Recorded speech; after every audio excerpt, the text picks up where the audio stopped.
যদি আল্লাহর কোন বান্দি যদি এই পশু যদি জবাই করার সময় আল্লাহর নাম উচ্চারণ না করে, তাহলে এই পশুর গোশত হারাম হয়ে যায়। আর শুধুমাত্র আল্লাহর নাম নেওয়ার কারণে একটা পশুর গোশতকে আপনাকে আমাকে হালাল করে দিয়েছেন তিনি কে? শুধুমাত্র একটা নাম উচ্চারণ করার কারণে, আল্লাহ সুবহানাহু ওয়া তাআলার নাম উচ্চারণ করার কারণে আল্লাহ রাব্বুল আলামিন এর গোশত এর রক্ত আপনার আমার জন্য হালাল করে দিয়েছেন। আর যদি কেউ অন্য কোন বিজাতিরা যারা এই নাম উচ্চারণ করে না, আল্লাহর নাম নেয় না জবাইয়ের সময়, ওই গোশত যেমন গোশত, আমাদের এই গোশত তেমন গোশত। ওই গোশত রান্না করলে যেমন স্বাদ, আমাদের রান্না করা গোশতের মধ্যে তেমন স্বাদ, কোনো পার্থক্য নাই। কিন্তু তাদের গোশতগুলি হচ্ছে হারাম, আর আমাদের গোশতগুলিকে হালাল বানায় দিয়েছেন তিনি কে? আল্লাহ রাব্বুল আলামিন বলেন, আমার নামে যখন পশু কুরবানি করবে, আমি আল্লাহ তোমাদের গোশত চাই না, রক্ত চাই না। লা ইয়ানালাল্লাহু লুহুমুহা ওয়ালা দিমাউহা ওয়ালাকিন ইয়ানালুহু তাকওয়া মিনকুম। আল্লাহ বলেন, কুরবানি যে করবে তোমরা, পশু তোমরা যে জবাই করবে আল্লাহর রাস্তায়, আমার রাস্তায় জবাই করবে, যে পশু যে উট করবে, কেউ গরু করবে, খাসি করবে, যে যার সামর্থ্য অনুযায়ী কুরবানি করবে। আল্লাহ বলেন, এই কুরবানির গোশত আমার কাছে দরকার নাই, এর রক্তর আমার দরকার নাই, কারণ গোশত তোমরাই খাবে। কথা বলেন ঠিক না বেঠিক? আল্লাহ রাব্বুল আলামিন একটা গোশতের টুকরা নেবেন না, আল্লাহ নিজে স্পষ্ট জানায় দিয়েছেন, লা ইয়ানালাল্লাহু লুহুমুহা ওয়ালা দিমাউহা। কুরবানির পশুর গোশত আমার দরকার নাই, রক্তের আমার দরকার নাই, আমার দরকার হচ্ছে বান্দা তুমি আমাকে কতটুকু ভয় করেছো। সুবহানাল্লাহ। আমাকে কতটুকু ভালোবেসেছো। ইব্রাহিম আলাইহিস সালামের ভালোবাসা তোমার ভিতরে আছে কিনা? না শুধুমাত্র জবাই করে গোশত খাওয়ার জন্য তুমি পাগল হয়ে গেছো? আল্লাহ বলেন, যারা নাকি আমাকে সন্তুষ্টি করার জন্য, আমার ভালোবাসা পাওয়ার জন্য, আমার মহব্বত পাওয়ার জন্য, আমার খুশি করার জন্য এই পশু জবাই করে আমার রাস্তায় বিলীন করবে, কিয়ামতের ময়দানে যখন কবরগুলিকে উন্মোচন করে দেওয়া হবে, ওয়াইজাল কবর বুসিরাত, কবরগুলিকে যেদিন উন্মুক্ত করে দেওয়া হবে, কবর থেকে যখন মানুষগুলি উঠতে থাকবে, আল্লাহর নবী বলেন, ওই সময় ওই জবাইকৃত পশু, যেই পশু আপনি দুনিয়াতে জবাই করেছেন আল্লাহর জন্য, আল্লাহর সন্তুষ্টির জন্য কুরবানি করেছেন, ওই পশুর গুলি আল্লাহ রাব্বুল আলামিন সুন্দর করে সাজায়া, খুব শক্তিশালী বানায়া আপনার কবরের সামনে এসে হাজির হবে, আপনাকে সোয়ার করবে, আল্লাহর জান্নাত পর্যন্ত এই পশু আপনাকে পৌঁছায়া দেবে। নবীজিকে প্রশ্ন করা হয়েছে, ইয়া রাসূলুল্লাহ, ইয়া হাবিবাল্লাহ, আল্লাহর রাস্তায় যে কুরবানি করব, এই কুরবানি করলে আমাদের সওয়াব কি, এর প্রতিদান কি, আল্লাহ কি পরিমাণ সওয়াব আপনাকে আমাকে দেবেন? আল্লাহর নবী বলেন, সাহাবীরা রে, এর পরিমাণ হচ্ছে একটা পশু কুরবানি করলে ওই পশুর মধ্যে যতগুলি লোম থাকে, যতগুলি রোমা থাকে, যতগুলি পশম থাকে, ওই পশম, প্রত্যেকটা পশম পরিমাণ সব আল্লাহ তাআলা বান্দা বান্দির আমল নামায় দিয়ে দিবে। কুরবানি শুধুমাত্র পুরুষের জন্য নয়, নারীদের জন্য ওয়াজিব, মহিলাদের জন্য কুরবানি করার দরকার আছে না নাই? আমরা তো সমাজে মনে করি শুধু পুরুষরাই কুরবানি করবে, মহিলারা করবে না। না না, নবীজি বলেছেন, নবীজি যেমনি ভাবে নিজের পক্ষ থেকে কুরবানি করেছেন, নবীর বিবি যারা রয়েছেন তাদের নামেও আল্লাহ রাসূল কুরবানি দিয়েছেন। সুবহানাল্লাহ। নবীজি যেমনি ভাবে কুরবানি করার জন্য পুরুষদেরকে বলেছেন, নারীদেরকে বলেছেন। হযরত আলী যেমনি ভাবে কুরবানি করেছেন, আলী স্ত্রী হযরতে ফাতেমা রাদিয়াল্লাহু তাআলা আনহার পক্ষ থেকে কুরবানি করা হয়েছে। কুরবানি করা হবে একমাত্র শুধুমাত্র আল্লাহ সন্তুষ্টির জন্য। কার সন্তুষ্টির জন্য? আল্লাহ বলেন, কুল ইন্না সলাতি ওয়া নুসুকি ওয়া মাহইয়ায়া ওয়া মামাতি লিল্লাহি রাব্বিল আলামিন। হে নবী, আপনি পৃথিবীর মানুষকে জানায় দিন, হে নবী আদম সন্তানকে জানায় দিন, দুনিয়ার মানুষগুলিকে জানায় দিন, ইন্নাস সালাতি ওয়া নুসুকি ওয়া মাহইয়ায়া ওয়া মামাতি লিল্লাহি রাব্বিল আলামিন। দুনিয়ার মানুষকে আপনি জানিয়ে দিন যে আমার নামাজ, আমার কুরবানি, আমার যত প্রকারের ইবাদত রয়েছে এবং আমার হায়াত, আমার মওত একজনের জন্য, তিনি কে? একমাত্র শুধুমাত্র আল্লাহর জন্য, একমাত্র শুধুমাত্র আল্লাহর জন্য। আল্লাহ রাব্বুল আলামিন শিখিয়ে দিয়েছেন, নবী আপনি জানিয়ে দিন যে একমাত্র আল্লাহ সন্তুষ্টির জন্য কুরবানি করবা। আল্লাহর জন্য তোমার হায়াত, আল্লাহর জন্য তোমার মওত, আল্লাহর জন্য তোমার ইবাদত, আল্লাহর জন্য তোমার কুরবানি, আল্লাহর জন্য দান সদকা, সবকিছু আল্লাহর জন্য যখন করতে পারবে, এই দান সদকা, এই কুরবানি এক সময় তোমাকে আল্লাহর জাহান্নাম থেকে মুক্তি দিয়ে জান্নাতে পৌঁছায়া দিবে। শুধুমাত্র পুরুষরা কুরবানি করবে তা না, নারীদেরকেও কুরবানি করাইতে হবে। আপনি কুরবানি করবেন, আপনার স্ত্রী দিয়েও কুরবানি করাইবেন, কারণ তারও ইবাদতের দরকার আছে। তাকে আপনি এই সওয়াবের অধিকার থেকে বঞ্চিত করবেন না, তারও হক আছে। আপনি যেমন কুরবানি করবেন সন্তানের নামে, আপনার ছেলের নামে, আপনার মেয়ের নামেও কুরবানি করার দরকার আছে না নাই? আপনার স্ত্রীর জন্য কুরবানি করার দরকার আছে। আপনার বাবা যেমনি ভাবে কুরবানি করে আপনার মায়ের পক্ষ থেকেও কুরবানি করার দরকার আছে না নাই? এজন্য কুরবানি আমরা শুধুমাত্র পুরুষকেই বুঝাবো না, নারী পুরুষ উভয়ের জন্য আল্লাহ রাব্বুল আলামিন এই বিধান দিয়েছেন। এই বিধান সকলের জন্য আল্লাহ তাআলা ওয়াজিব করেছেন। কুরবানি এমন একটা ইবাদত, এই কুরবানি আমাদের আদি পিতা হযরত আদম আলাইহিস সালাম থেকে শুরু হয়েছে এবং ইব্রাহিম পয়গম্বর থেকে আমরা স্পষ্ট পেয়েছি। ইব্রাহিম পয়গম্বর তিনি 100 উট কুরবানি করলেন, 100 দুম্বা কুরবানি করলেন। আল্লাহ বলেন, ইব্রাহিম রে, তোমার সবচাইতে প্রিয়, তোমার সবচাইতে ভালোবাসার বস্তু আমার নামে তুমি কুরবানি করো। 100 উট দেওয়ার পরে, 100 দুম্বা দেওয়ার পরে আল্লাহ বললেন, তোমার প্রিয় বস্তু আমার নামে কুরবানি করো। তিনি চিন্তা করলেন প্রিয় বস্তু কি হতে পারে। নবী তিনি ছিলেন, খলিল ছিলেন, তিনি পয়গম্বর ছিলেন আল্লাহর। তিনি চিন্তা করে গবেষণা করে বের করলেন, আমার সন্তানের চাইতে এই পৃথিবীতে প্রিয় আর কেউ হতে পারে না। সুবহানাল্লাহ। ইব্রাহিম আলাইহিস সালাম তার সন্তানকে আল্লাহর রাস্তায় কুরবানি করলেন। এখন দুনিয়ার মুসলমান আপনাকে আমাকে মনে রাখতে হবে, বাবার মতো বাবা হতে হবে, ইব্রাহিমের আদর্শ নিয়ে বাবা হতে হবে। কথা বলেন ঠিক না ঠিক? বাবার মতো বাবা হতে হবে হযরত ইব্রাহিম আলাইহিস সালামের আদর্শ। মায়ের মতো মা হতে হবে হযরত হাজেরা আলাইহিস সালাম, ইসমাইলের স্ত্রী, ইসমাইলের মা হযরত ইব্রাহিম আলাইহিস সালামের স্ত্রী হযরত হাজেরার মতো মা হতে হবে। কথা বলেন ঠিক না ঠিক? মা হতে হবে হযরত হাজেরার মতো, বাবা হতে হবে হযরত ইব্রাহিমের মতো, সন্তান হতে হবে হযরত ইসমাইল আলাইহিস সালামের মতো। ঠিক না ঠিক?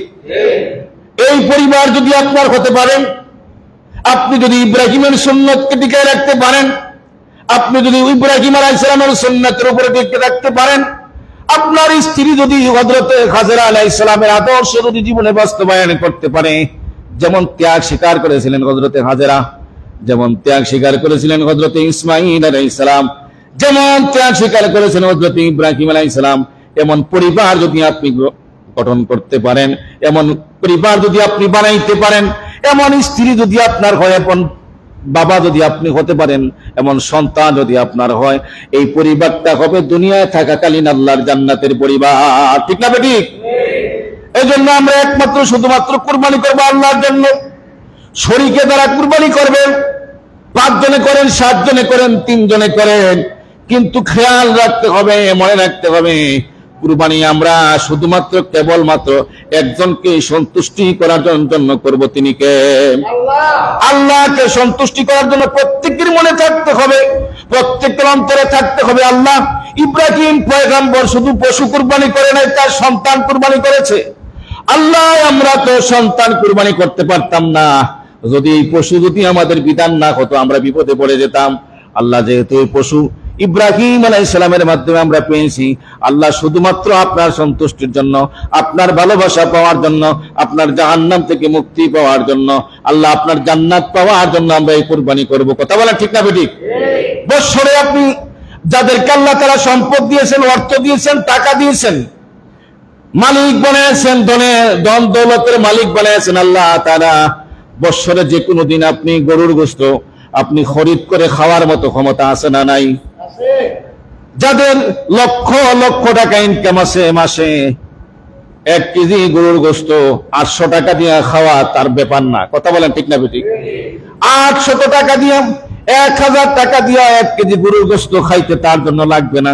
কিন্তু যারা গরিব, অসহায়, দরিদ্র সীমার নিচে যারা বাস করে, যারা আল্লাহ রাব্বুল আলামিন যাদেরকে সম্পদ দেয় নাই, যাদেরকে পরীক্ষা দিয়ে আল্লাহ দুনিয়াতে গরিব বানাইছেন, অসহায় মানুষগুলিকে যাদেরকে আল্লাহ তাআলা দুনিয়াতে প্রেরণ করেছেন, তারা 1 কেজি গরুর গোশত মাসে খাওয়ার মতো ক্ষমতা অনেকেরই সমাজের মধ্যে নাই। কথা বলেন ঠিক না বেঠিক? আল্লাহ রাব্বুল আলামিন এই বিধান কেন দিলেন? এই বিধান কেন দিলেন?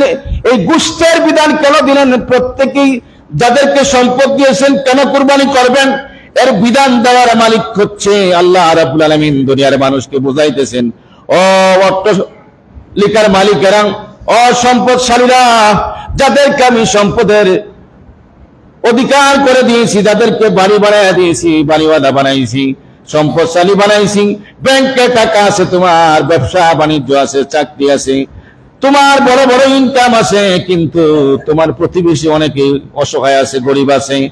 তুমি যে কোনো সময় গোশত খরিদ করে খাইতে পারবে, কিন্তু তোমার মতো কিছু মানুষ আছে সমাজে বসবাস করে, তোমার মতো কিছু দরিদ্র মানুষ আছে, অর্থ তাদের নাই, তাদেরকে তুমি এই গোশত দিয়া তাদেরকে তুমি ভালোবাসা আমি আল্লাহ রাব্বুল আলামিনের অর্জন করতে পারবে।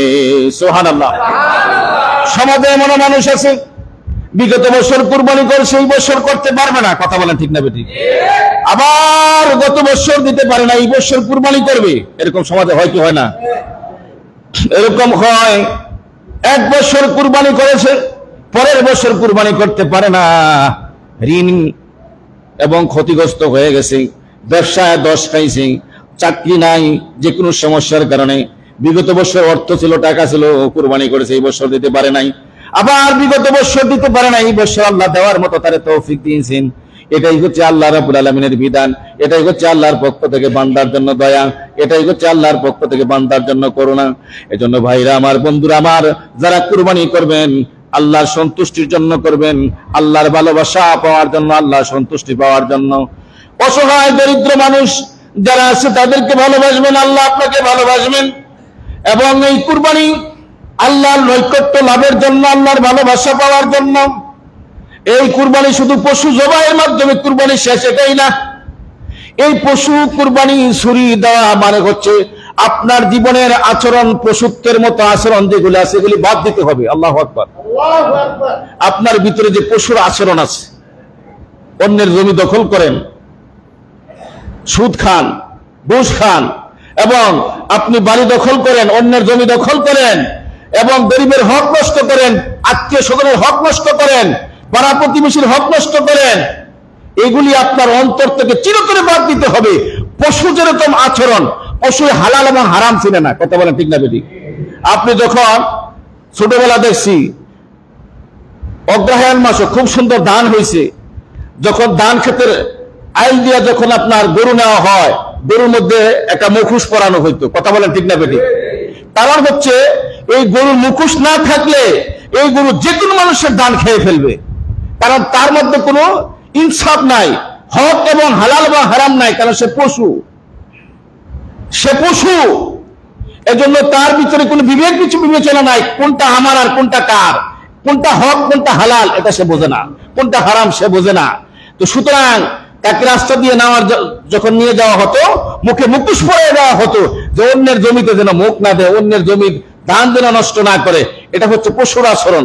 পশু মানুষকে গুতা মারে, লাথি মারে, পশু মানুষকে নানান ধরনের ভাবে টর্চার করে, কিন্তু কেন করে? এটা তার আচরণ। সে মানুষ না, মানুষ হচ্ছে সর্বশ্রেষ্ঠ জাত, আশরাফুল মাখলুকাত, সৃষ্টির মধ্যে সর্বশ্রেষ্ঠ হচ্ছে মানুষ। আর মানুষকে আল্লাহ তাআলা সর্বপ্রথম জ্ঞান দিয়েছেন। যদি বলেন সুবহানাল্লাহ। আর রহমান আল্লামাল কুরআন খলাকাল ইনসান। আল্লাহ মানুষকে পশুর আচরণ দেন নাই। আল্লাহ রাব্বুল আলামিন সর্বপ্রথম মানুষ সৃষ্টি করার পরে তারা জ্ঞান দিয়েছেন। সুবহানাল্লাহ। আর যার জ্ঞান নাই সে পাগল, তার কোনো হালাল এবং হারাম নাই। যদি বলেন আল্লাহু আকবার। যার জ্ঞান নাই, আকল নাই, বুদ্ধি নাই, তার নামাজও নাই। যদি বলেন আল্লাহু আকবার। এরকম সমাজে পাগল আছে না নাই? কিন্তু স্বার্থের পাগল না, যে সত্যিকারের পাগল, কিচ্ছুই বুঝে না, ওই পাগলগুলির নামাজ নাই, রোজা নাই, হজ নাই, যাকাত নাই, ইবাদত বলতে কোনো কিছু নাই। কারণ তার মূল জিনিস তার জ্ঞান এবং বিবেক এবং আকল নাই। তিনি বলেন আল্লাহু আকবার। সে আমার মতো আপনার মতো মানুষ, দেখতে চেহারা বডি সব ঠিক আছে, কিন্তু যেটা ভিতরে দেখার মতো নাই, এই জিনিসটা তার ভিতরে নাই। কথা বলেন ঠিক না বেঠিক? আকল যারে বলা হয়, বুদ্ধি যারে বলা হয়, জ্ঞান যারে বলা হয়, আল্লামাল কোরআন, এই কোরআনের জ্ঞান মানে হচ্ছে আকল, বুদ্ধি, বিবেক। মানুষ যখন তার পক্ষ থেকে যখন পশু জবাই করবে, এই জবাইয়ের মাধ্যমে তার জীবনের যত পশুর আচরণ আছে, যত খারাপ আচরণ আছে, এই সবগুলি এই জবাইয়ের মাধ্যমে তার ভিতর থেকে দূর করার নামই হচ্ছে কোরবানি। তিনি বলেন আল্লাহু আকবার। আর এই পশুত্ব আপনি ছাড়তে পারলেন না, এই আচরণ আপনি ছাড়তে পারলেন না, আপনি কুরবানি করলেন, গোশত খাইলেন, এইটুকুই শেষ। কুরবানি করলেন আর গোশত খাইলেন, উদর বললেন, এটাই শেষ, কোনো ফায়দা নেই। ফায়দা হচ্ছে পশু জবাইয়ের মাধ্যমে নিজের জীবনের পশুত্ব, নিজের অন্তরের পশুত্বকে কুরবানি করে তাকে আল্লাহর রাস্তায় দিয়ে দিতে হবে। কথা বলেন ঠিক না বেঠিক?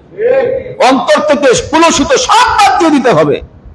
এটার নাম হচ্ছে কুরবানি, আল্লাহর নৈকট্য লাভ করা। কুরবানি শব্দের অর্থ হচ্ছে আল্লাহর আপন হওয়া, আল্লাহর ভালোবাসা হওয়া, আল্লাহর প্রিয় হওয়া। বন্ধুরা, কারণ আপনার ভিতরে যদি এই পশুত্বের আচরণ থাকে, তাহলে আপনার কোনো ইবাদত আল্লাহ কবুল করবেন না। পশুর আচরণ মানুষের আচরণের সাথে মিশতে পারে না। পশু তো এটা তার কালচারিক, সেইভাবে আল্লাহ তাআলা তাকে সৃষ্টি করেছেন। কিন্তু মানুষ তো আশরাফুল মাখলুকাত, মানুষ সৃষ্টির মধ্যে শ্রেষ্ঠ। আল্লাহ যার জন্য রাখছে বিশাল বড় জান্নাত। যদি বলেন সুবহানাল্লাহ। আর বিচারটা হবে মানুষের, হাসরের মাঠে অন্য কোনো প্রাণীর বিচার হবে না। জিন এবং মানুষ, এই দুইটা জাতির বিচার হবে। আর পৃথিবীতে যত জাতি আছে কারো কোনো বিচার হবে না, শুধু জিন এবং ইনসান। আর এদেরকে আল্লাহ তাআলা পৃথিবীতে সতর্ক করেছেন বারবার, জিন এবং ইনসান, এবং তাদের কি জান্নাত দেওয়া হবে, জাহান্নাম দেওয়া হবে। এই জিনেরাই জান্নাত পাবে, এই মানুষ জান্নাত পাবে। এই জিনেরাই জাহান্নামে যাবে, এই মানুষই জাহান্নামে যাবে। তাহলে আমাদেরকে কুরবানির মাধ্যমে যে পশুর আচরণ, এইগুলি আমাদের অন্তর থেকে বাদ দিয়া এক আল্লাহর নৈকট্য লাভ করতে হবে। কথা বলেন ঠিক না বেঠিক? কারণ আপনি সারা বছর গোশত খাইতে পারলেন, 1000 টাকা কেজিও যদি হয়, বাংলাদেশে এমন মানুষ আছে 5000 টাকা কেজি খাইলেও তার কোনো সমস্যা হবে না। কথা বলেন ঠিক না বেঠিক? কারণ আমরা দেখছি রমজান শরীফে 1 কেজি খেজুরের দাম হয় 18 থেকে 20,000 টাকা। এরপরে বাংলাদেশের লোকেরা খায় কি খায় না? শিল্পপতি যারা আছে, যাদের কোটি কোটি টাকা আছে, হাজার হাজার কোটি যাদের আছে, তারা খায়। গোশত যে কোনো সময় যাদের টাকা আছে খরিদ করে খাইতে পারবে। কিন্তু এমনও মানুষ আছে সমাজে, এমনও মানুষ আছে আমাদের দেশে, এমনও মানুষ আছে আল্লাহর সৃষ্টি জগতে, যারা বৎসরে কোনো একদিন 1 কেজি গোশত খরিদ করার মতো মানুষ নাই, ক্ষমতা নাই। এরকম সমাজে আছে না নাই? আছে। আপনি খোঁজ করলে পাইবেন। আপনার সমাজে না থাকতে পারে, কিন্তু যে কোনো সমাজে আছে, খোঁজ করলে আপনি পাইবেন। আল্লাহ বলেন, ওই লোকটাকে, ওই হত দরিদ্র লোকটাকে যখন তুমি আল্লাহর ওয়াস্তে যখন তোমার কুরবানির গোশত দান করবা, আল্লাহ সুবহানাহু ওয়া তাআলা বলেন, তাকে দেওয়া মানে হচ্ছে আমি আল্লাহকে দেওয়া। জোরে বলেন সুবহানাল্লাহ। আরো জোরে বলেন সুবহানাল্লাহ। এটার নাম হচ্ছে কুরবানি, এটার নাম হচ্ছে আত্মশুদ্ধি, এটার নাম হচ্ছে আল্লাহ সুবহানাহু ওয়া তাআলার নৈকট্য লাভ করা। অনেক মানুষ আছে 3টা 4টা করে কুরবানি দেয়, শিল্পপতি যারা আছে 7টা 10টা 15টা 20টা দেয়, কিন্তু কুরবানি করে ঠিক, বন্টন করে ঠিক, কিন্তু তার চরিত্র ঠিক না। এরকম আছে না নাই? আছে সমাজে। এই যে গত জুমায় বলছি, চিত্র জগতের যারা আছে, শিল্পীরা যারা আছে, নর্তকীরা যারা আছে, বেশ্যাখানা যারা খুলছে, যাদের দ্বারা দেশের অপকর্ম হইতেছে, ধ্বংসের মধ্যে দেশ যাইতেছে, এরাও দেখবেন কুরবানির সময় গরুরে সাজায়া 10টা 15টা 20টা 100টা করে কুরবানি দিব। দেয় কি দেয় না? আল্লাহ বলেন ফাসাল্লি লিরাব্বিকা ওয়ানহার ইন্না সলাতি ওয়া নুসুকি। কুরবানির আয়াত কোরআনে কারীমের ভিতরে যত জায়গার মধ্যে এসেছে, সর্বপ্রথম কুরবানির আগের আয়াত হচ্ছে ফাসাল্লি, আল্লাহকে আগে সেজদা দাও। জোরে বলেন সুবহানাল্লাহ, আরো জোরে বলেন সুবহানাল্লাহ। আল্লাহ বলেন ইন্না আ'তাইনাকাল কাউসার ফাসাল্লি লিরাব্বিকা ওয়ানহার। রব্বুল আলামিন বলেন, হে নবী, নিশ্চয় আমি আপনাকে কাউসার দান করেছি, কিয়ামতের ময়দানে হাসরের মাঠে আপনাকে কাউসার দেওয়া হবে। এরপরে বলেন ফাসাল্লি লিরাব্বিকা ওয়ানহার, আপনি এবং আপনার উম্মতরা, আমার বান্দারা যেন সালাত আদায় করে, সালাত আদায় করে, নামাজ আদায় করে। এরপরে আল্লাহ বলেন আমার নামে যেন কুরবানি করে। সুবহানাল্লাহ। আল্লাহ রাব্বুল আলামিন বলেন, হে নবী, আপনাকে আমি কাউসার দান করেছি, আপনি কি করেন? আগে সালাত আদায় করেন, তারপরে কুরবানি। এজন্য সালাত হচ্ছে ফরজ, কুরবানি হচ্ছে ওয়াজিব। এখন ফরজের দাম বেশি না ওয়াজিবের দাম বেশি? ফরজ। ফরজ হচ্ছে আল্লাহর পক্ষ থেকে, আল্লাহ রাব্বুল আলামিন যেটা বিধান দিয়েছেন, আদেশ করেছেন, এবং আল্লাহ রাব্বুল আলামিনের পক্ষ থেকে এক বাক্যে বলা হয়েছে আদায় করার জন্য, এটার নাম হচ্ছে ফরজ। আর এই ফরজ হচ্ছে নামাজ। এজন্য কুরবানির কথা কোরআনে কারীমের ভিতরে যতবার এসেছে, আল্লাহ বলেন ইন্না সলাতি ওয়া নুসুকি। আল্লাহ বলেন, হে নবী, আপনি জানায় দিন আমার বান্দাগুলি যেন, আপনার উম্মতগুলি যেন আগে সালাত আদায় করে, নামাজ আদায় করে, তারপরে যেন কুরবানি করে। যদি বলেন সুবহানাল্লাহ। আমার নামাজ, আমার কুরবানি, এজন্য যারা নামাজ নাই, এই কুরবানির কোনো মূল্য নাই। হালাল রিজিক নাই, তার কুরবানির কোনো মূল্য নাই। কারণ তাকওয়াবান হতে হলে হালাল রিজিকের দরকার আছে না নাই? আপনি 100টা গরু কুরবানি দিতে পারেন, 100টা উট দিতে পারেন, গাবতলির সবচাইতে বড় উট 1 কোটি টাকা দিয়ে আপনি কুরবানি দিতে পারেন। আর বর্তমানে কুরবানি এটা হয়ে গেছে একটা ফ্যাশন। কথা বলে ঠিক না বেঠিক? এটা একটা ফ্যাশন হয়ে গেছে, কে কার থেকে বড় দিতে পারে। এটার নাম কুরবানি নয়। কুরবানি হচ্ছে ইব্রাহিম পয়গম্বর তার সন্তানকে ভালোবেসে আল্লাহর রাস্তায় যেমনি ভাবে দিয়েছেন। আপনি যদি গরিব হন, অসহায় হন, দরিদ্র হন, আপনার অর্থনৈতিক সমস্যা, আপনি যদি একটা ছাগল দিয়া যদি কুরবানি দিতে পারেন, আপনার অন্তর যদি সহি থাকে, আপনার নিয়ত যদি খুলুসিয়ত থাকে, আপনার নিয়ত যদি ইখলাসের সহিত থাকে, এই ছাগল দিয়ে আপনি যে পরিমাণ আল্লাহ সন্তুষ্টি করতে পারবেন, 1 কোটি টাকার উট দিয়াও ওই আল্লাহর বান্দা আপনার সমতুল্য ইবাদত হবে না। সুবহানাল্লাহ। কারণ অন্তরের খবর জানেন কে? আল্লাহ। জোরে বলেন কে? আল্লাহ। আর বর্তমানে মাশাআল্লাহ ফেসবুক আর ইউটিউব বাড়িতে একদম ভাইরাল। ভাই, এটা এত টাকাটা কিনছি। যদি বিন্দু পরিমাণ এটার ভিতরে অহংকার থাকে, বিন্দু পরিমাণ যদি রিয়া থাকে, বিন্দু পরিমাণ যদি আপনার গর্ব থাকে, আপনার কুরবানি হবে না, হবে না, হবে না। এজন্য খবরদার, আপনি সন্তুষ্টি করবেন কাকে? আল্লাহকে। নামাজ আমরা কার জন্য আদায় করি? সেজদা কারে দেই? সেজদা দিয়া যদি এটা ইউটিউবে ছড়াইয়া দেয়, ফেসবুকে ছড়াইয়া দেয়, আমি খুব সেজদাকারী, আমি খুব সুন্দর সেজদা দিই, আমার সেজদা অনেক লম্বা, আমার সেজদার ভিতরে আমি অনেক কিছু চাই, এই সেজদার কোনো মূল্য আছে? কথা বলেন, সেজদার কোনো মূল্য আছে? একই ইবাদত, কুরবানিও একই ইবাদত, হজও একই ইবাদত, যাকাতও একই ইবাদত। ইবাদত এমন ভাবে মালিকের সাথে সম্পর্ক করবেন, মালিকের আপনি ছাড়া এখানে দ্বিতীয় কেউ আর যেন ফায়দা না নিতে পারে। কথা বলেন ঠিক না বেঠিক?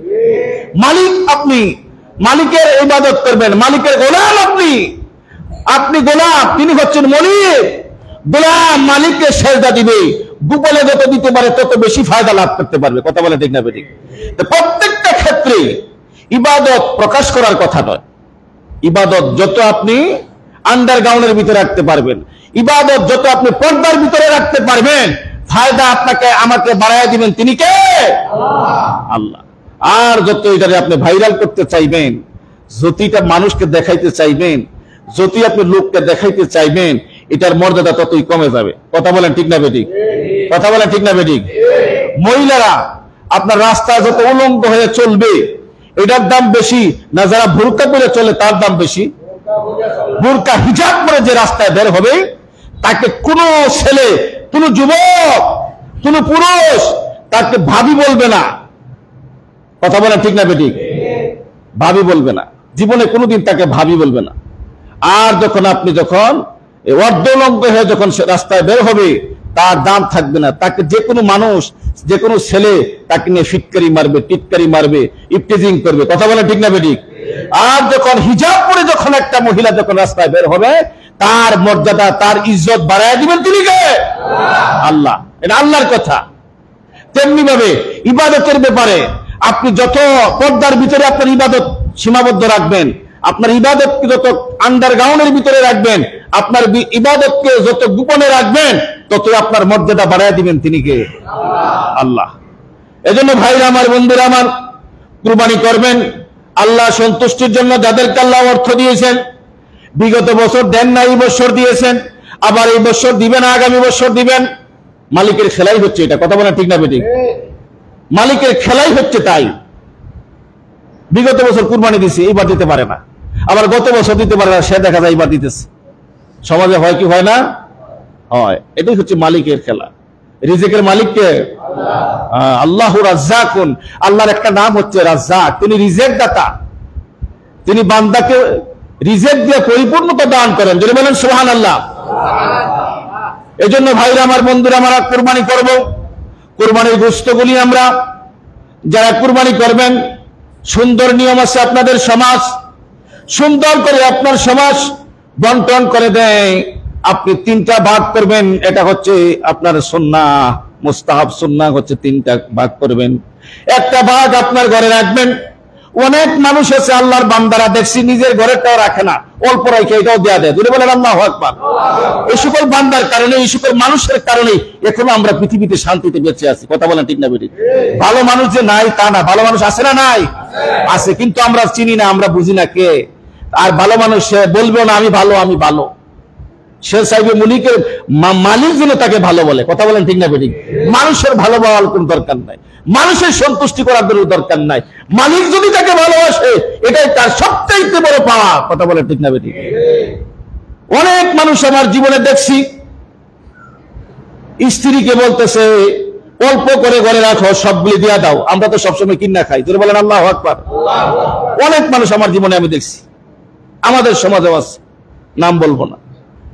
স্ত্রীকে বলে, মহিলারা তো একটু অন্যরকম থাকে, সে চায় একটু বেশি নেওয়ার জন্য, কিন্তু বলে না আমরা তো সবসময় কিনে আনতে পারি, ঈদের পরে যদি মনে করি একটা গরু আইনা খাইতে পারবো। যদি বলেন আল্লাহু আকবার। একটা খাসি আইনা জবাই করে খাইতে পারবো। কিন্তু সমাজের কিছু মানুষ আছে গরিব, অসহায়, আমার বার্তা যদি তারে দিয়া দেই 2টা মানুষ বেশি গোশতের টুকরা পাইলো। যদি বলেন আল্লাহু আকবার। এরকম সমাজে আছে না নাই মানুষ? আবার কিছু মানুষ আছে খাই খাই সমাজে অল্প কিছু দিয়া খালি দায়িত্বটা আদায় করে, বাকিটা খালি ফ্রিজে ঢুকাও। সমাজে আছে না নাই? এই ঈদের সময় ডিপ ফ্রিজ বেচা কেনা কম হয় না বেশি হয়? কথা কন না, কম না বেশি? বেশি হয়। কুরবানির গোশত কি ওই ডিপ ফ্রিজের ভিতরে আস্তা গরু ঢোকানোর জন্য আল্লাহ অর্ডার করছে? বন্ধুরা, মৃত্যু প্রত্যেকেই স্বাদ গ্রহণ করতে হবে। আজকে আপনি কুরবানি করে যাবেন, সুন্দর বন্টন দেখা সমাজকে যাইবেন, আপনার সন্তান এটাকে ধরে রাখবে। আর আপনি যখন গরু জবাই করে, যখন খাসি জবাই করে ডিপ ফ্রিজের ভিতরে রাখবেন, আপনার সন্তান ওই আদর্শ শিখবে। মৃত্যুর পরে আপনার সন্তান বলবে আমার বাবা ওই আমল করেছে, আমি ওই আমলটা ধরে রাখতে চাই। ঠিক না বেঠিক? আর যদি আপনি বলেন সন্তান আমরা তো সবসময় খরিদ করে গোশত খাইতে পারি, আমাদেরকে আল্লাহ তাআলা তৌফিক দিয়েছেন, সন্তান 3টা ভাগ করব, একটা ভাগ আমি আমার আত্মীয় স্বজনকে দান করব, আর একটা ভাগ গরিব যেটা মসজিদে দেওয়া হয়, সমাজবদ্ধভাবে যাদেরকে দেওয়া হয় তাদেরকে দিয়ে দিব, আর একটা ভাগ আমাদের নিজের আছে, বাবারে এটা থেকে অর্ধেকটা গোশত আমি আরো কিছু অসহায় দরিদ্র মানুষ আছে 1 টুকরা 2 টুকরা নেওয়ার জন্য তাদেরকে দিয়ে দিব। এরকম সমাজে মানুষ আছে না নাই? এই আদর্শ যখন আপনার সন্তানকে আপনি দেখে যাবেন, আপনি মৃত্যুবরণ করবেন, কবরে চলে যাবেন, আপনার সন্তান যখন বিবাহ করবে স্ত্রী বলবে গোশত ফ্রিজে ঢোকাও, সে বলবে এটা আমার বাবার আদর্শ না। আল্লাহু আকবার, জোরে বলেন আল্লাহু আকবার। আমার বাবা এই শিক্ষা দিয়া যায় নাই, আমার বাবা শিক্ষা দিয়ে গেছে আমরা যেন 3টা বাট করি সুন্নাত মোতাবেক, মুস্তাহাব মোতাবেক।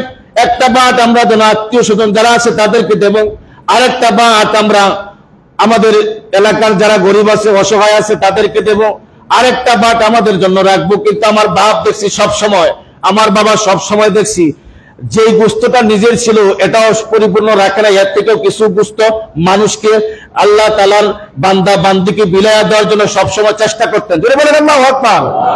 এই আদর্শ যখন সন্তান দেখবে, সন্তান ধরে রাখবে, স্ত্রী আর কথা বলার সাহস পাবে না।